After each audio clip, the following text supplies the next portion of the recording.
Shalom, selamat pagi Bapak Ibu Saudara yang terkasih di dalam Tuhan. Mari kita mengawali pagi hari ini dengan mendengarkan kebenaran firman Tuhan terlebih dahulu. Namun sebelumnya, kita akan persiapkan hati dan pikiran kita. Mari kita bersatu di dalam doa.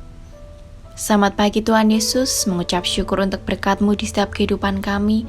Terima kasih untuk nafas kehidupan yang masih boleh kami nikmati hingga pagi hari ini. Tuhan, pada saat ini kami ingin mengawali hari ini dengan mendengarkan kebenaran firman-Mu. Kiranya Engkau memberkati setiap hati dan pikiran kami.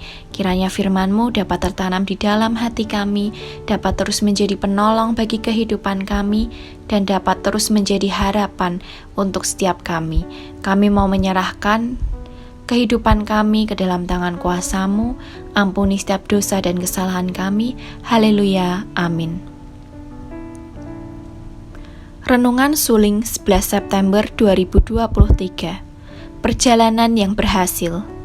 Nats renungan pada pagi hari ini terambil dari Ezra 8 ayat 1-36. Dan tangan Allah kami melindungi kami dan menghindarkan kami dari tangan musuh dan penyamun. Ezra 8 ayat 31. Pernah jalan kaki berkilo-kilometer? Sepanjang apa 800-an kilometer itu? Mungkin seperti Salatiga sampai Bandung pulang pergi. Bayangkan jika harus menempuhnya berjalan kaki, apalagi medannya tidak mudah dan bisa ada para penyamun menghadang. Bagaimana? Resiko kesehatan dan keamanan tinggi. Mungkin kita memilih tinggal di rumah saja. Namun inilah yang harus ditempuh rombongan Ezra dan mereka yang pulang kembali ke Yerusalem untuk membangun lagi negaranya dan bait Allah.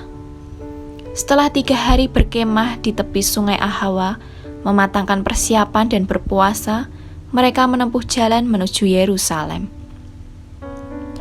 Cerita tentang bagaimana Israel secara bertahap dikembalikan setelah dibuang atau ditawan di Babel.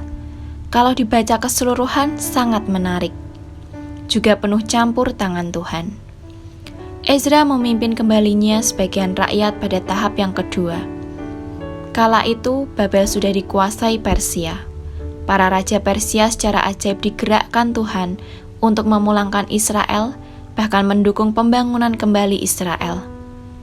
Pada pasal sebelumnya bisa kita baca bagaimana Israel bahkan juga beroleh banyak emas dan materi berharga untuk hal tersebut. Maka tantangan berikut terletak di bahu Ezra dan tim. Bagaimana mereka sanggup membawa semua itu aman selamat, menempuh jarak jauh dan jalan berbahaya? Apalagi di zaman itu yang belum seperti sekarang.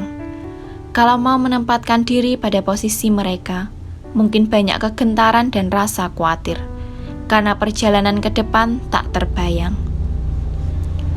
Namun saat mereka benar-benar melangkahkan kakinya, Tuhan membuat segalanya aman. Tak ada catatan kejahatan, kesulitan berarti atau perampokan yang dicatat. Berarti aman, mustahil, namun terjadi.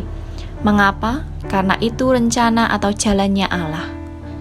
Ezra 1 ayat 1 mengawali dengan pada tahun pertama zaman Kores, Raja Negeri Persia, Tuhan menggerakkan hati Kores, Raja Persia itu untuk menggenapkan firman yang diucapkan oleh Yeremia. Jadi bila kita mau jalan di setiap langkah yang Tuhan tuntunkan, bersama Tuhan, baik untuk kehidupan pribadi, masa depan, juga pelayanan, Tuhanlah yang memungkinkan terjadi. Saat hendak bepergian dengan keluarga, bukankah orang tua atau pemimpin rombongan telah memeriksa, menyiapkan segala sesuatu, menghitung, dan lain sebagainya bagaimana supaya perjalanan tersebut terjadi dan berhasil? Allah sebagai orang tua rohani dan pemimpin kita juga. Jika langkah dan perjalanan dari diri kita sendiri mungkin gagal, jika dari Allah mana mungkin gagal?